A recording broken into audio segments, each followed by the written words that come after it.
자, 압도적 뉴스 콘텐츠 3프로 뉴스룸입니다. 안녕하세요. 이주호 기자입니다. 안녕하십니까, 유종훈 기자입니다. 네, 안녕하세요. 추석 연휴 잘 보내셨습니까? 원래 추석 연휴 때 아빠는 힘든 거라면서요? 힘들죠. 네, 그렇죠. 운전해야 되고 애들이랑 놀아줘야 되고 부모님한테도 이런저런 재밌는 이야기도 해드려야 되고. 그렇죠. 네. 류 기자도 힘들었어요? 행복했습니다. 그렇죠. 엄청 행복했습니다. 바람직한 남편상입니다. 자, 네, 그러면 엄청 행복했습니다. 운동도 못하고. 그렇죠. 행복한 마음을 안고 네. 다시 이제 우리는 일상으로 돌아와야 되지 않겠습니까? 그렇죠. 자, 근데 우리가 연휴를 보내는 동안 굉장히 또 많은 일들이 벌어져서 오늘 첫 번째 뉴스도 굉장히 핫한 이야기가 준비가 되어 있습니다. 네, 오늘 첫 번째 뉴스도 제가 준비했는데 오늘 많은 분들이 제일 기다렸던 뉴스일 수도 있을 것 같아요. 네. 지금 뭐 고려아연에 대한 경영권 분쟁이 지금 생각보다 좀 격하게 이루어지고 있단 말이에요. 그렇죠. 이게 뭐 연휴 동안에 뉴스를 보신 분들은 알겠지만 이게 단순히 그냥 자본 대 자본의 싸움으로 넘어가는 게 아니라 정치권까지 지금 약간은 가세한 상태고, 네. 더군다나 오늘은 이제 고려아연 노조 쪽에서도 이제는 약간 받아들일 수 없다라는 의견을 굉장히 좀 강력하게 표명을 했습니다. 네. 사실 이제 노조와 사측이 하나의 몸이 돼서 목소리를 내는 그렇죠. 거는 흔치 한 않은 목소리를 일이죠. 내서 그렇죠. 이게 뭐 흔치 않은데 네. 고려아연 노조 쪽에서는 기간 산업을 지금 중국에 판매하려고 하는 거 아니냐? 네. 기간 산업을 지켜야 된다라고 하면서 지금 거의 뭐 최윤보험 회장과 같은 목소리를 내고 있고요. 네. 또 이 부분은 제가 봤을 때 정치권이랑 좀 연결됐다고 느껴지는 게 김두겸 울산시장이 이제 추석 연휴 동안에 나왔던 이야기가 바로 그 이야기였거든요. 네.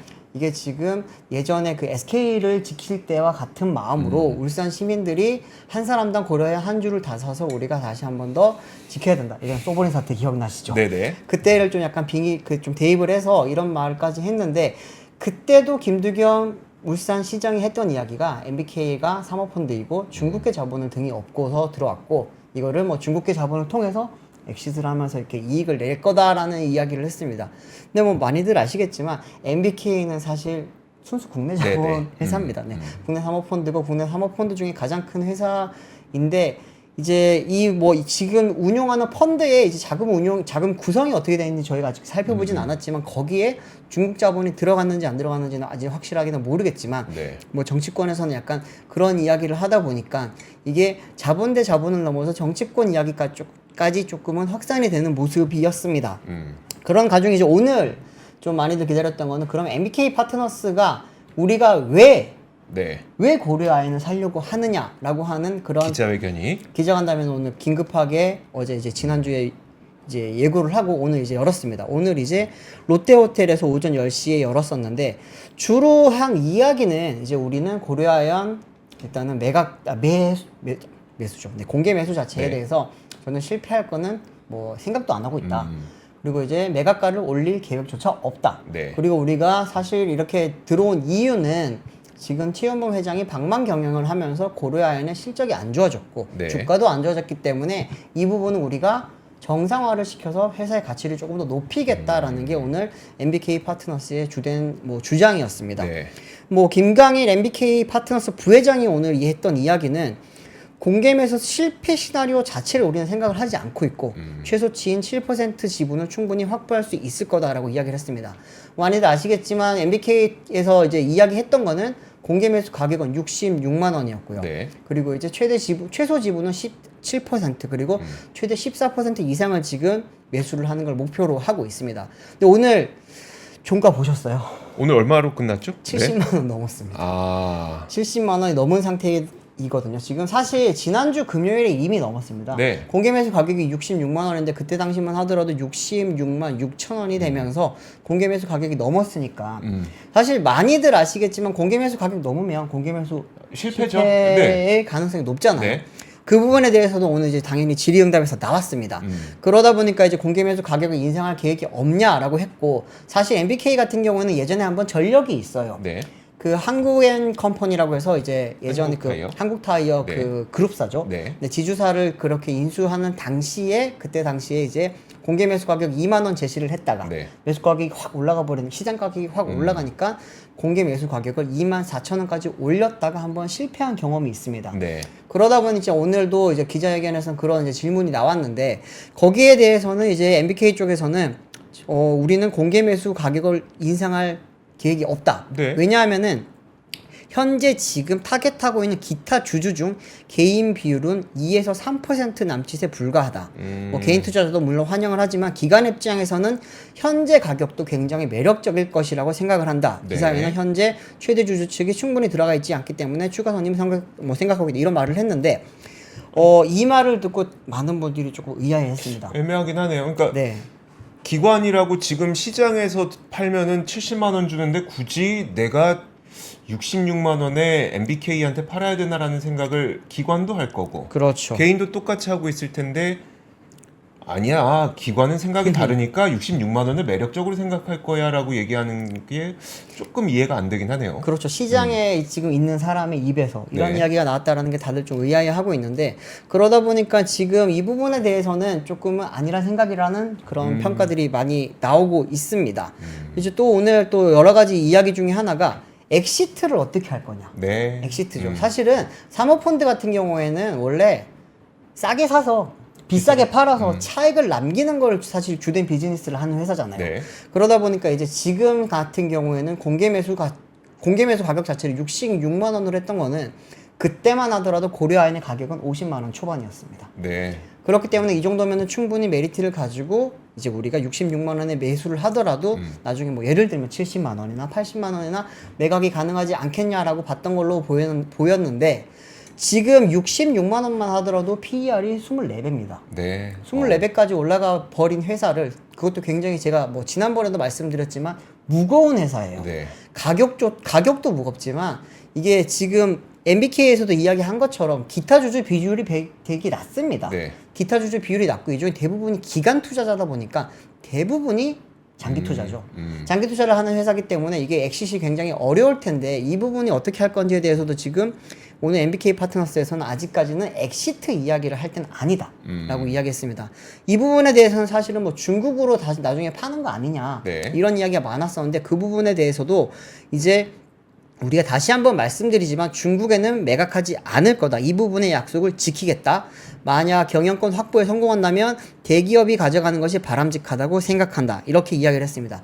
아무래도 지금 이제 MBK 파트너스 쪽에서는 국내 대기업에 엑시트하는 거를 목표로 하고 있는 것을 오늘 좀 의중을 밝히긴 했는데 이 부분도 사실은 쉽지 않을 것 같습니다. 네. 요즘 뭐 경기도 많이 안 좋고요. 그 고려아연 자체에 대해서 지금 사업이 생각보다 돈이 많이 들어가는 사업이 많습니다. 더군다나 이제 아연 같은 경우에는 노하우 비즈니스이기도 하고요. 이 부분에 대해서 충분한 그 이제 이해도가 없는 회사가 매입을 했을 경우에는 네. 사실은 한동안 이게 과정에서 수익을 못 낼 수도 있거든요. 네. 그 부분을 이제 견디지 못할 가능성이 높기 때문에 이 부분에 대해서는 뭐 비슷한 업을 하는 곳이 아니면 예를 들자면 포스코라든지 네. 아니면 뭐 LG화학이라든지 이런 회사 정도가 들어와야지만 살 수 있을 텐데 아시겠지만 그런 회사들이 요즘 자금 상태도 좀 좋지 않습니다. 네. 안 좋기 때문에 뭐 그런 부분에 대해서도 조금은 지켜봐야 되지 않을까라고 생각을 하고요. 또 만약에 이제 나중에 공개 매수에 성공했을 경우에 이렇게 되면 어떻게 지금 될 거라고 보이느냐라는 질문이 있었는데 김강일 부회장이 이야기하기로는 최대 수량을 확보할 경우에는 발행 주식수 기준 48%가량을 확보를 하게 된다고 합니다. 네. 이건 이제 그 영풍의 장씨 회장 일가까지 다 합치는 거고요. 네. 그렇게 됐을 경우에는 이제 의결권 기준으로는 50%가 넘어가게 될 거고 만약에 최소 물량인 7%만 확보를 하더라도 영풍정밀 지분까지 다 합치게 되면은 의결권 기준으로는 44% 정도의 지분을 확보를 할 수 있을 거라고 이야기를 합니다. 이렇게 되면 이제 주주총회를 고려를 했을 때 44% 정도의 의결권만 갖고 있더라도 네. 주총에서 웬만하면 이길 수 있을 거다라고 이야기를 했습니다. 그렇기 때문에 이 발언을 두고도 이제 그러면은 이야기 나왔던 게 뭐냐 하면은 이게 14%를 다 목표로 한 게 아니라 네. 결국에는 7%를 염두에 두고 이번에 공개 매수에 나선 게 아니냐라고 하는 그런 해석들도 많이 나오고 있습니다. 오늘 사진 좀 제가 좀 띄워주세요. 사진을 보면서 좀 말씀드리면은 뭐 김강일 부회장의 사진이긴 한데 이 김강일 부회장의 얼굴보다 뒤에 지금 프리젠테이션 내용들을 조금 보면서 말씀을 드릴게요. 여기서 지금 오늘 말을 할 때 최윤봉 회장이 방방경영을 하면서 회사 사정이 안 좋아졌다라고 했었거든요. 옆에 보시면은 고려아연 연결 에비타 마진 추이가 이제 6.1% 1%포인트 감소했다라고 하는 이야기를 합니다. 네. 또 연결 영업이익 같은 경우에도 마이너스 5.2%포인트가 줄었다고 합니다. 밑에 보시면은 최영범 회장 취임을 한 시기 이후에 많이 줄었다는 거죠. 네. 사장, 회장. 그리고 그 다음 사진 좀 보여주시면은 이게 실적이 안 좋아지다 보니까 주가도 계속해서 안 좋았다라고 하는 이야기를 하고 있고요. 마지막으로 이제 MBK 파트너스 고려아연이 만약에 인수를 하게 되면 우리가 어떻게 할 거냐? 거버넌스를 조금은 바꿔서 네. 지배구조는 개설하겠다. 또 이제 글로벌 넘버원 재량 경쟁력 유지 및 발전을 위한 투자를 지속하겠다. 뭐 이런 이야기를 했고요. 본업과 무관한 투자, 출자금 회수 및 재투자를 하겠다. 뭐 여러 가지 이야기가 있었는데 주주하는 정책을 한번 보시면은 뭐 배당 정책을 좀 강화를 하고요. 자사주 전량 소각을 통한 주주 환원을 실현하겠다. 뭐 이런 이야기를 했습니다. 근데 여기 이제 세 번째 보면은 본업과 무관한 투자 출자금 회수 및 재투자 이 부분 같은 경우에는 네. 이번에 이제 뭐 고려아연 쪽에서 지속적으로 지금 문제를 삼았던 겁니다. 뭐 이제 사모펀드의 원아시아 펀드 쪽에 5,561억 원 정도 투자했던 부분을 지금 문제를 삼았던 거거든요. 네. 이게 충분한 이제 뭐 검토에서 이루어지지 않고 최연범 회장과 이제 지창배 원아시아 파트너스 회장이 중학교 동창 사이로 매우 친하기 때문에 친분에 따른 투자일 거다라고 이야기를 했습니다. 사실 이게 좀 MBK의 주장인 거잖아요. 그렇죠. MBK 쪽의 이제 주장이었습니다.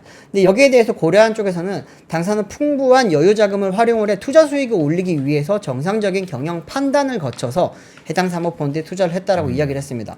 이 부분에 대해서 여러 가지 이야기가 많지만 어쨌든 많은 지금 공통적으로 나오는 이야기는 사모펀드가 사모펀드에 대해서 지금 비판하는 과정에서 이게 최연범 회장을 끼워 넣었다라는 이야기를 많이 하고 있고요. 네. 또 하나는 이제 이그니오 홀딩스 매출액 이그니오 홀딩스 투자 같은 경우에도 이그니오 홀딩스는 이제 미국의 전자 폐기물 재활용 기업입니다. 여기에도 이제 MBK 파트너스 쪽에서 투자를 많이 했었는데 여기가 사실은 뭐 사업도 잘 안 되고 그 네. 사이에 이제 지분 가치 그 회사 가치도 좀 많이 떨어졌습니다. 그런 사이에 나중에 이제 100% 매입을 하면서 지금 사업을 운영을 하고 있는데 고려아연 쪽에서는 이제 여기에 대해서 2022년에 미국 자회사를 통해 이그니오 홀딩스를 인수를 했고 네. 투자 당시 글로벌 초대형 IB의 기업가치 보고서를 토대로 적정 가치를 산정한 뒤 이렇게 매입을 했기 때문에 여기에 대해서는 크게 문제가 없고 정상적인 투자였다라고 이야기를 합니다. 뭐 이런 부분에 대해서 MBK 쪽에서는 이제 뭐 방망 경영 네. 그리고 이제 투자를 잘못했다라고 이야기를 하는 겁니다. 근데 그런 와중에 지금 보시면은 사실 많은 분들이 그러면 최연봉 회장은 어떻게 지분을 지킬 것이냐, 경영권을 어떻게 지킬 것이냐라고 많이 좀 궁금해 하시는데 지분 구조 한번 좀 띄워주십시오. 지분 구조를 보시면은 현재 최연범 회장 쪽에서는 33.99% 지금 지분율을 가지고 있고요. 네. 이제 우호 세력들을 봤을 때 현대차 그룹이 5.05%, 하나가 7.75%, LG 화학이 1.89% 이렇게 있습니다. 이제 여기를 지금 흔히들 우호 세력으로 지금 많이 판단을 하고 있고 밑에 한번 보시면 한국타이어도 있습니다. 한국타이어 현재는 이제 0.75%밖에 안 들어가 있긴 한데 뭐 이 대기업 집단에서 과연 어떤 식으로 우호 그 이제 백기사 역할을 해줄 것이냐 좀 많이들 좀 기대를 하고 있는데 좀 많이 쉽지 않은가 봐요. 이 부분에 대해서는 아시겠지만 이 대기업들 같은 경우에는 투자를 집행을 할 때 굉장히 좀 이사회에서 좀 이사회의 그 동의를 많이 얻어야 되기 때문에 네. 그 부분이 좀 쉽지 않다 보니까 최연범 회장이 추석 연휴 때 출국했습니다. 어디로 갔냐면은 일본으로 출국했다고 합니다. 네. 방금 전에 이제 그 조선 비즈에서 단독 기사가 하나 나왔었는데 보시면은 이제 최연범 회장이 인천공항을 통해서 17일날 일본 도쿄로 이렇게 출국을 했고요. 네. 지금 이 사진 같은 경우에는 머니투데이 쪽에서도 이제 같은 사진을 있길래 머니투데이 쪽 사진을 따봤습니다. 출국 장면을 포착을 했네요. 그렇습니다. 네. 이제 뭐 출장길에는 이제 재무 담당 임원 등이 이제 동행을 했다고 하는데 아무래도 이제 글로벌 펀드를 만나서 해외 자본을 조금 유치를 해서 경영권 확보를 하지 않겠냐라고 하는 그런 이야기들이 나오고 있습니다. 뭐 많이 아시겠지만 지금 이게 주식 시장에서는 뭐 굉장히 좀 좋은 재료기는 하죠. 그러다 네. 보니까 오늘 뭐 영풍 같은 경우에도 흔히 말하는 상한가. 따상 같죠. 네. 네, 아무도 못 들어가는 따상이 됐고 고려아연 같은 경우에도 지금 70만 원이 넘었다 보니까 네. 과연 얼마까지 올라갈 거고 이제 이 올라가는 금액이 언제쯤 정상화가 될 거냐에 대해서도 지금 많은 분들이 좀 지켜보고 있는 상황입니다. 사실 그 고려 아이언에 대해서 저희도 쭉 지켜봐 왔었는데 네네. 2차 전지 소재 사업으로 뭔가 그러니까 신성장 산업의 어떤 동력을 확보하기 위한 노력들이 꽤 많이 진행이 되고 있는 걸 봤었고 네네. 그 때문에 야 이게 뭐 좀 잘하면 나중에 어떤 그 뭐라고 할까요? 이게 배터리 산업이 발전함에 따라서 고려 아연도 지금까지의 아연 사업이 아니라 재련 사업이 아니라 네. 뭔가 바뀔 수 있겠구나라는 것을 딱 목격하던 찰나에 갑자기 이제 그러면 경영자가 바뀔 수 있는 네. 위기감이 생긴 거잖아요. 그렇죠. MBK가 만약에 이제 영풍과 함께 그 지분을 많이 확보를 하게 되면 최윤범 회장의 경영권을 좀 뭐 바꾸던가 아니면 네. 이사회를 교체하던가 그런 걸 할 수가 있는 상황이다 보니까 이게 뭐가 좋은 건지 나쁜 건지는 잘 모르겠어요. 네. 뭐가 좋은 건지 뭐가 나쁜 건지는 잘 모르겠습니다만 좀 두 가지 좀 측면에서 바라볼 수 있는 게 긍정적으로 본다면은 네. 이제 자본 시장에서 이제 기업을 운영하는 뭐 몇 안 되는 사례가 될 수 있을 것 같고요. 이렇게 되면 이제 뭐 미국이라든지 이런 곳에서 볼 수 있던 선진 자본 시스템이 좀 들어오지 않겠냐. 네. 그리고 이제 그런 부분에 있어서 이제 다른 회사들도 이제는 거버넌스 측면에서 이제는 자본을 조금 눈치를 많이 볼 수밖에 없지 않겠냐. 그러니까 미국 기업들의 그 지배 구조를 보면은 거의 모든 미국 기업의 최대 주주는 블랙록입니다. 네, 맞죠. 뭐 세콰이어라든지 몇 군데. 세콰이어라든지 네. 네, 그리고 거의 이제 최대 주주가 다 블랙록이에요. 네. 또 오렌 버핏 그렇죠. 오렌 버핏 회사 많이 가지고 있잖아요. 네. 근데 그런 식으로 좀 선진적인 시스템이 도입되면은 거버넌스 측면에서 좀 발전되지 않겠냐라고 하는 그쵸. 긍정적으로 바라보는 측면이 있고요. 부정적으로 바라보는 측면에서는 국내 사모펀드 특성상 대부분은 이제 비용을 줄이는 방식으로 가서 회사의 이익을 높이고 가치를 높여서 판매를 하는 과정에서 네. 많은 좀 망가지는 사업들이 맞아요. 많았거든요, 네. 사실은. 그러다 보니까 이제 그런 부분에 대한 좀 우려들이 많고, 사실 이제 아연 재련 사업이라고 하는 것 자체가 자본이 굉장히 많이 투입이 되어야 되고, 네. 또 이제 이익을 내는데 좀 많은 기간이 필요했던 사업이고요. 지금 고려 아연이 최근에 실적이 안 좋았던 거는 결국에는 2차 전지 소재 사업, 이 부분에 대한 영향이 많았었는데, 지금 전기차 캐즘 배터리 시장 안 좋아지고 이런 부분이 겹치다 보니까, 안 그래도 지금 돈이 많이 투입된 상황에서 ROI를 충분히 가져오기 전에 이런 네. 게 지금 나타났잖아요. 그런 상황에서 만약에 이제 사모펀드가 들어갔을 경우에 이 사업이 제대로 추진될 수 있겠느냐라고 하는 그런 우려의 시각도 지금 많은 상황입니다. 그러니까요. 딱 그겁니다. 지금 댓글에도 선진화되는 거죠, 주식시장이.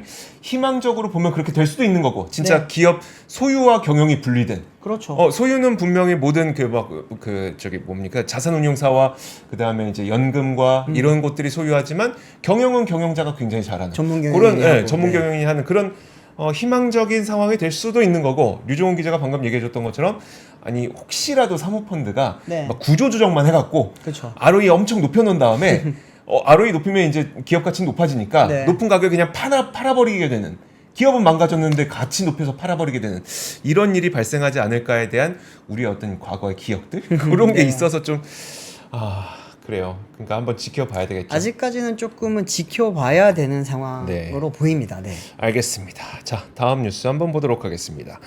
그 추석을 지내고 오니까 사실 저는 이제 인공지능 시장에서 뭔가 엇갈리는 모습이 나타나는 것 같다는 느낌을 받았어요. 네. 뭐냐면 우리가 추석 연휴를 지내는 동안 뭐 엔비디아라든지 관련 그 인공지능 빅테크 기업들이 있잖아요. 네네. 그 기업들의 주가가 딱히 오르지 않았습니다. 뭐 이게 변동은 있었어요. 뭐 올랐다 네. 내렸다.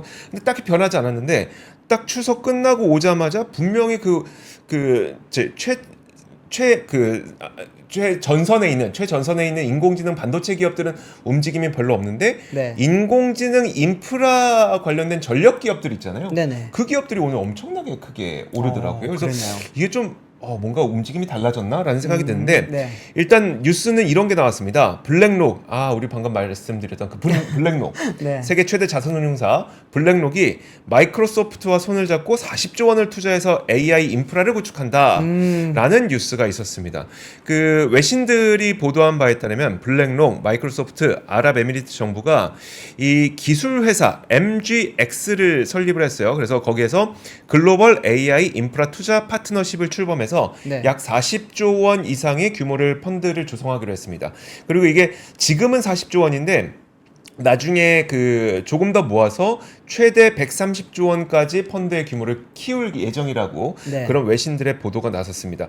이렇게 이들이 펀드를 조성하는 이유는 딱 한 가지죠. 결국은 인공지능 서비스를 제공하기 위해서는 어쨌든 인프라가 존재해야 되는데 그 인프라가 되게 부족하다는 거죠. 그 인프라라고 할 수 있는 건 결국은 데이터 센터, 그 다음에 그것에 그 전력을 공급해 줄 수 있는 발전 시설, 그렇죠. 그 다음에 전원을 전송해 줄 수 있는 전력 시설 이런 네. 것들을 투자하기 위해서라고 하는 겁니다. 결국은 뭐 대부분이 이제 미국에서 이루어질 예정이긴 한데 제가 지난주에 이 뉴스도 한번 전해드렸었어요.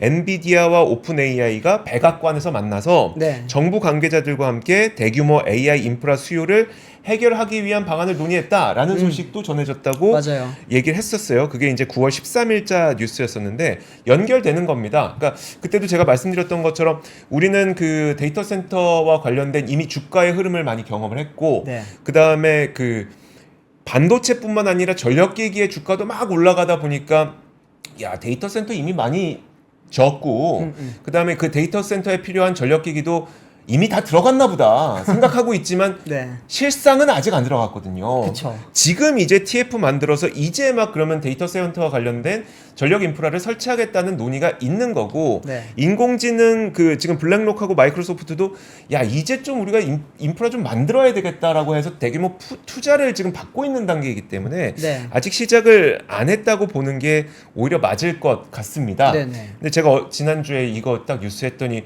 제가 사실 시장에서 그렇게 영향력이 있는 사람은 아니에요. 알잖아요. 그런 사람 아니야. 근데 야 이주호가 뭐 얘는 맨날 뭐 옳은 거 있으면 얘기하더라. 맨날 요런 얘기가 딱 올라오면서 네. 야 이주호가 얘기한다 뭐 팔아야 된다 뭐 이런 얘기를 하길래 꼭지점이다. 뭐 그런 얘기를 저는 그렇게 그 시장에 영향력이 있는 사람이 아닙니다. 저도 마찬가지입니다. 네. 근데 어쨌든 이제 변압기와 관련된 전력기기는 사실 저희가 작년에 이야기를 되게 많이 했었어요. 그쵸, 인덱스 그다음에 심층 압권 통틀어서 작년 이맘때인가요? 작년 여름쯤인가요? 그때 엄청 얘기를 많이 했었는데 그때 얘기하고 그다음에 한동안 얘기 안 하다가 최근에 이제 뭐 시장에서의 어떤 반응도 있고 하길래 얘기했더니 또 이렇게 반응들이 안 좋으셔갖고 그래서 그냥 항상 그렇잖아요. 그냥 오르기 전에 이야기하면은 쓸데없는 위협이 왜 하냐고 그러고 오르고 나서 이야기하면은 지금 이야기하면 어떡해요 그러잖아요. 그러니까 이 와중에 또 추석 때 JP 네. 모건에서 한국의 전력기기 업체에 대한 그 리포트가 또 나왔어요. 9월 17일자로 발간된 보고서인데 네. 여기에서 현대 일렉트릭에 대해서 그 목표 주가가 37만 원이 또 언급되기도 했습니다. 네.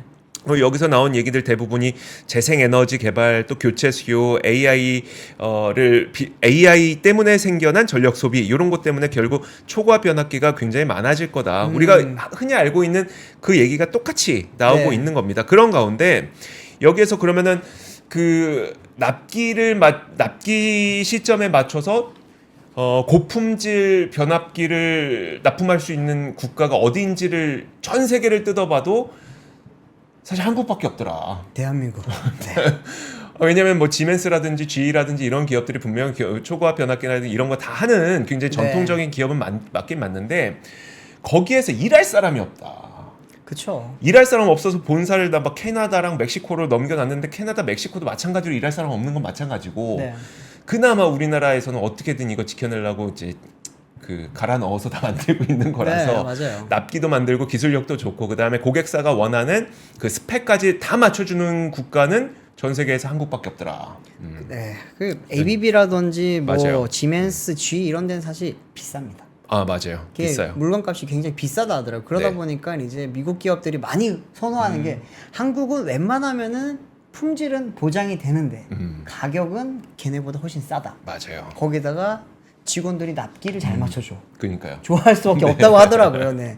그러니까요. 사실 저는 그 예전에 이제 그 웨스팅하우스랑 에디슨이 그 교류냐 직류냐로 싸웠었고 네. 그 다음에 이제 우리가 경험했던 에너지 전환은 기존 석유에서 셰일로의 전환을 우리는 한번 목격을 했었고 네.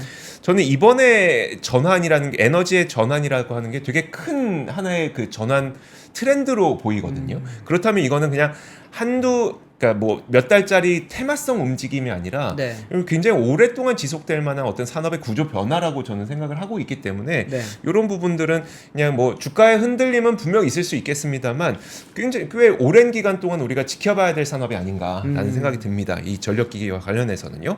오늘 HD 현대 일렉트릭이 11% 넘게 올랐어요. 그럼 많이 올랐어요. 네. 물론 많이 떨어진 것도 있긴 하지만 많이 네. 떨어지기도 했지만 네, 그렇습니다. JP 모건이 조금 더 써도 좋았을 것 같아요. 더 크게 아니 직전 고점이 37만 4,500원인 걸로 봤을 때는 거기까지를 목표 그런 것 주가로 같은 삼았죠. 느낌. 네, 알겠습니다. 다음 뉴스는 이게 시장 뉴스이기도 하고 이게 어떻게 보면은 뭐 기업 뉴스이기도 한데요. 네. 이게 오늘 이제 우리나라 3대 통신사 중에 KT. 네. KT 하면 사실 대부분 이제 주인 없는 회사 이야기 많이 하잖아요. 네. 정권 바뀌면은 이제 준공기업 같은 느낌. 그렇죠. 네. 그러다 보니까 이제 항상 정권 바뀔 때마다 이제 맞아요. 사장이나 회장이 바뀌는 네. 뭐 이제 포스코와 함께 언급이 많이 되는 회사인데 오늘 이제 법적 최대 주주가 생겼습니다. 이제 네. 기존에는 원래 국민연금이 최대 주주로 있었는데요. 이제 오늘 현대차 그룹이 최대 주주로 되는 게 이제 공식적으로 인정을 받았습니다. 네. 사실 이 부분 같은 경우에는 앞서서 이제 KT의 최대 주주였던 그 국민연금이 지분을 조금 소각을 했거든요. 판매를 했거든요. 매각을 했죠. 죄송합니다. 매각을 하면서 그때 이제 실질적으로 현대차 그룹이 최대 주주로 올랐었는데 여기에 대한 적합성 조사가 조금 필요했습니다. 그러다 보니까 이제 여기에 대해서 오늘 과기정통부 쪽에서는 이게 공익에 전혀 이익을 해치지 않을 걸로 판단이 된다라고 오늘 이야기를 하면서 이제 쉽게 말하면 현대차 그룹이 최대 주주로서 인정을 받았다고 보시면 됩니다. 표 하나 좀 띄워주시면 네. 좋겠는데요. 이게 어떻게 된 일이었냐고 하면은 앞서서 이제 서로 지분 수합이 있었습니다. 이제 보시면 이제 KT 네. 지분을 이제 4.7%를 현대차가 가져갔고요. 현대차 지분 1.04%를 KT가 가져갔습니다. 네. 그리고 현대 모비스와도 했는데 모비스 지분 1.46%를 KT가 가져갔고 모비스가 KT 지분 3.1%를 가지고 가게 되면서 총 이제 3.89%의 지분은 현대차 그룹이 7.89%의 지분은 현대차 그룹이 가지고 있는 상황이 됐습니다. 네. 이렇게 되면서 이제 현대차 그룹이 실질적으로 최대 주주가 됐었는데 여기에 대해서 이제 앞서 말씀드렸지만 KT는 뭐 준공기업이기도 하고요. 네. 여기가 이제 통신사라는 게 결국은 기간 산업이잖아요. 그렇죠. 그렇기 때문에 이 부분에 대해서 이제 대기업이 이제 기존에 이제 준공기업을 가져가는 게 맞겠냐라고 하는 부분에 있어서 공익성 심사위원회가 여기에 대해 심사를 진행을 했고 오늘 네. 이제 결과가 나온 겁니다. 이렇게 되면서 이제 많은 분들이 생각을 했을 때 잘 생각해 보면은 네. 다 대기업입니다. 통신사가. SK, LG, KT. 네. 그러네요. 네, SK텔레콤은 SK그룹 그쵸, 거, 네. LG U+는 LG그룹 거가 됐고 KT는 이제 현대차 그룹 거가 된 셈입니다. 네. 된 셈이에요. 아. 네. 이게 KT 같은 경우는 이제 4월 달에 과기정통부에 이제 최대 주주 변경권에 대해서 심사를 신청을 했고 여기에 대해서 지금 거의 한 6개월 가까이 네. 심사가 진행됐다고 보시면 되겠습니다. 이날 기준으로 이제 주요 KT 지분율을 한번 말씀드리면은 현대차 그룹이 8.07%, 국민연금공단이 7.69%, 신한은행이 왜 2인, 신한은행이 5.66%, 신한생명보험이 0.01%, 신한투자증권이 0.01%에서 총 5.68% 등의 지금 지분을 보유한 것으로는 나왔습니다. 네, 알겠습니다. 이게 현대차 그룹이 사실 KT의 최대 주주가 됐을 때 우리가 기대할 수 있는 게 뭔가 있는지는 아직까지는 우리가 뭐 할 수는 없는 거죠. 네, 지금 네. 많이들 말씀하시는 걸로는 이제 KT랑 현대차가 기존에도 여러 사업을 많이 했습니다. 많이들 알고 계시는 이제 커넥티드카, 네. 이제는 SDV라고 하는 부분에 있어서 거기서 통신망을 현대차가 이제는 KT가 많이 쓸 수 있다. 또 하나는 지금 팀 UAM이라고 하는 곳에서도 지금 이제 KT와 현대차가 같이 지금 팀을 이루고 있는데 이 부분에 있어서도 앞으로 조금 더 시너지가 나지 않겠냐라고 하는 그런 전망들이 나오고는 있습니다. 네, 알겠습니다. 자, 그리고 다음 소식도 보도록 하겠습니다. 지난 밤 사이에 이제 연준에서 50bp의 B컷 인하가 있은 후에 그럼 네. 한국은행은 어떤 선택을 하게 될 것인지에 대해서 많은 궁금증이 있습니다. 네. 그래서 그 관련된 내용들이 오늘 많이 기사화가 됐는데요. 아직 어떤 기사, 뭐 어느 누구도 10월에 금리를 인하하게 될지 11월에 인하할지는 아무도 모릅니다만 그렇죠. 지금 한은이 갖고 있을 수밖에 없는 어떤 고민에 대해서는 많은 이야기들이 기사화가 됐습니다. 일단 그 부진한 내수 경기만 보자면 당장 금리 인하를 해도 이상하지 않을 만한 경기 네. 분위기이긴 한데 앞서 이창용 총재가 누차 얘기했던 것처럼 우리가 금리를 인하하게 되면 결국은 부동산 시장으로 그 돈이 쏠려가게 되면 어떡하냐에 대한 그쵸. 걱정이 계속 있는 거다 네. 보니까 함부로 또 금리 인하를 할 수도 없는 상태이긴 합니다. 어쨌든 그 정부나 여당을 중심으로는 어쨌든 이런 정부나 여당 쪽에서는 내수 경기가 표심 아니겠습니까? 그렇죠. 그러다 보니까 또 인하를 해야 된다고 어떤 압박을 하고 있는 상태이고, 한은에서는 분명히 이 피벗, 즉 인하에 대한 가능성과 인하에 대한 필요성에 대해서는 충분히 공감을 하면서도, 왜냐 물가도 내려왔고 네. 어느 정도 내수도 지금 부진하기 때문에 금리 인하에 대해서 충분히 공감을 하면서도 계속해서 얘기하고 있는 게, 야 이게 집값 상승을 자극하면 안 된다. 서울 부동산으로 돈이 몰리면 안 된다. 네. 가계 부채가 너무 빠르게 늘어나면 안 된다. 이런 얘기를 계속 하고 있는 거잖아요. 네. 근데 아직 우리가 9월 수치까지는 좀 봐야 되겠습니다만 8월에 사상 최대 가계 부채 증가 폭을 기록했어요. 한 달 만에 8조 2천억 원의 그 은행권 가계 대출이 증가를 했었거든요. 네. 그러다 보니까 사실상 지금 금리를 쉽사리 인하하기에는 좀 불안한 상태이긴 합니다. 네. 그러다 보니까 이게 우리가 상반기를 보내면서 분명히 수출은 엄청 좋다고 하는데 내가 느끼는 체감 경기는 매우 나쁘다. 요 이유가 딱 그거였었거든요. 네. 수출은 좋지만 내수 경기는 부진한, 자영업자분들 굉장히 힘들어하시고 네. 그런 상태였었는데, 지금 결국 금리를 인하하게 되면 분명 내수의 숨통은 트일 듯 하지만 이게 금리를 쉽사리 인하할 수 있는 상태는 아니기 때문에, 네. 사실 저는 좀 솔직하게 말씀드리면 어떤 생각이 드냐면, 만약에 금리 인하한다, 지금 아무래도 이게 기억이라는 게 존재하잖아요. 네. 7, 8월에 집값이 급등했던 걸 봤어요. 모든 전 국민이 다 봤어. 네. 서울에서 다 사면 다 급등하는 걸 봤어요. 그러면 금리 인하한다. 그러면 전국에 있는 국민들이 어떤 생각을 하게 될까라는 저는 고민을 했거든요. 네. 어디 투자하고 싶을까요? 전 부동산 투자하고 싶을 것 같거든요. 많이 하겠죠. 그러면은 결국 그 금리를 인하하게 되면 한국 경제에서 분명히 수출 회복이 됐음에도 불구하고 금리가 인하됐고, 하지만 내수가 살아나는 상태보다는 부동산 가격만 또 올라가게 되는, 결국 수출은 회복되고 부동산 가격 상승하고 빈부격차와 상대적 박탈감은 계속 이어지게 되는 그런 상황이 네. 지금 금리 인하를 하게 되면 나오지 않을까. 그냥 저의 편중된 생각입니다. 충분히 가능성이 있죠, 사실. 지금 뭐 많이들 이야기를 하실 때 보면은 이게 스트레스 DSR 2단계가 이제 9월 네. 달부터 시행이 됐고, 이제 조건부 전세 대출 같은 경우에도 막히기 시작을 했으니까 네. 충분히 거기에 대해서 막아둔 뭐 방지 장치가 있다라고들 보는 분들도 계시긴 한데, 지금 저기 댓글창에도 계속 나옵니다. 사업자 대출 금리 뭐 이야기가 나오거든요. 만약에 이제 그쪽을 조금 더 인센티브를 주는 정책이 많이 나오지 않는다면, 네. 쉽게 말하면 부동산 쪽으로 흘러갈 가능성이 높을 수밖에 없겠죠. 그렇죠. 네. 이렇게 되면은 많은 분들이 지금 또 부동산 쪽에서 하는 이야기는, 수도권이 막히면 네. 결국에는 지방 부동산으로 가는데, 이제 지방 부동산에서도 보면 이제 뭐 광역시 중심으로 다시 한번 또 붐이 돌고, 네. 그리고 나면은 그 다음번에는 결국에 또 안 돌았던 지역들을 하나둘 돌면서 이제 흔히 말하는 꾼들이 다 한 번씩 해버리고, 네. 남아있는 그 지역에 남아있는 실수요자들만 고통을 겪는 그런 현상이 다시 한 번 더 재발할 수도 있지 않겠냐라고 하는 그런 뭐 전망 아닌 전망도 다시 나오고 있긴 합니다. 그런데 그거는 사실 경기에 썩 좋은 영향을 주지 못하고, 물론 아니죠. 세금은 많이 좀 네. 거치겠죠. 세금은 많이 거칩니다. 사실 부동산 아시겠지만 살 때 팔 때 다 돈 그렇죠. 내죠. 네. 거기다가 가지고 있으면 또 돈 내야 되죠. 세금으로는 많이 거칠 수 있는데, 많은 분들이 우려하는 거는 이게 대출을 받아서 집을 사잖아요. 네. 그러면 대출 이자를 내야 돼요. 그러면 나의 소비를 줄일 수밖에 없어요. 그렇죠. 없던 대출이 생겼다 보니까 거기에 대한 소비를 줄이게 되면 결국에는 실물 경제가 안 돌아갑니다. 네. 그러면 경기는 안 좋아질 수밖에 없고, 지표상으로는 계속 좋다 하는데 우리의 주머니 체감 경기는 계속 안 좋아지는 그런 악순환이 발생할 수 있지 않겠냐라고 하는 그런 좀 뭐 전망을 조금 해볼 수 있지 않을까요? 그래서 지금 네. 금리 인하로 내수가 살아나는 효과 분명히 있겠지만, 내수 네. 살아나는 효과는 느끼긴 느끼는데, 이게 서울 부동산 집값 올라가는 걸 보면서 네.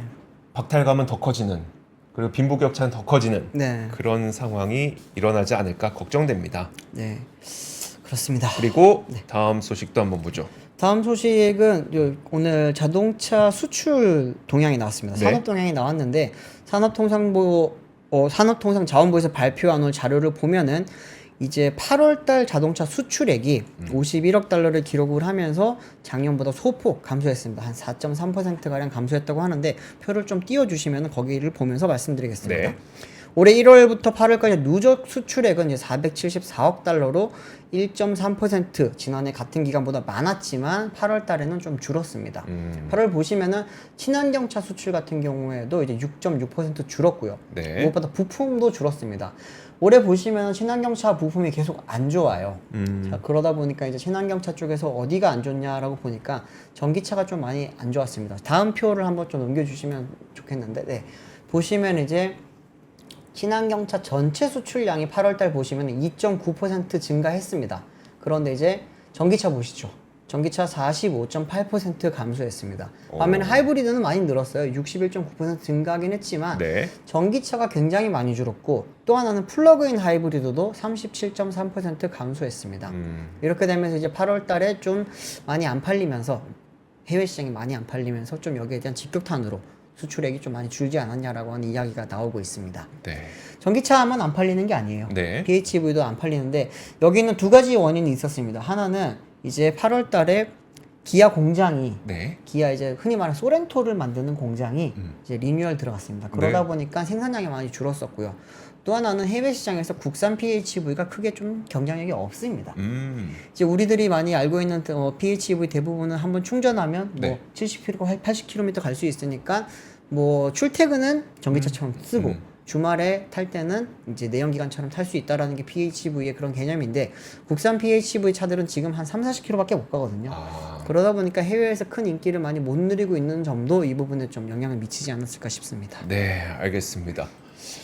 자 그러면은 마지막으로 저거 한 가지면 그냥 스트레이트 단신 하나만 그냥 전해드리고 끝낼게요. 그 3년 이상 쉬는 청년이 82,000명으로 굉장히 많이 늘었다는 거예요. 네. 이게 코로나19 이후 최근 3년 이래 가장 큰 수치라고 합니다. 근데 이들이 왜 취업을 못하고 있는지를 보면은 사실 우리나라에서도 이 그 청년들의 취업난 때문에 작년에 청년층 노동시장 유입 촉진 방안을 마련을 했는데 이게 취업을 했음에도 불구하고 임금 수준 등 조건이 맞는 일자리를 찾지 못해서 네. 라고 하는 구직 담년자들이 굉장히 많았었거든요. 거의 한 31% 정도가 됐었는데 그러니까 문제가 이런 거죠. 내가 취업을 할 수 없는 건 아닌데 네. 중소기업에서 취업하기는 내 먼 미래가 너무 두려워. 네. 그런 것들이 지금 우리나라의 청년들이 취업을 못하도록 만드는 요인 가운데 하나다. 그렇기 때문에 취업 자체를 지원하는 것보다는 청년들이 일할 수 있는 일자리를 만드는 게 굉장히 중요하다. 네. 기업들이 일자리를 만들고 이런 것들이 매우 중요하다라는 이야기까지 전해드리겠습니다. 자, 그러면 오늘의 뉴스룸은 여기까지 하도록 하겠습니다. 저희는 내일 또 오겠습니다. 고맙습니다. 감사합니다.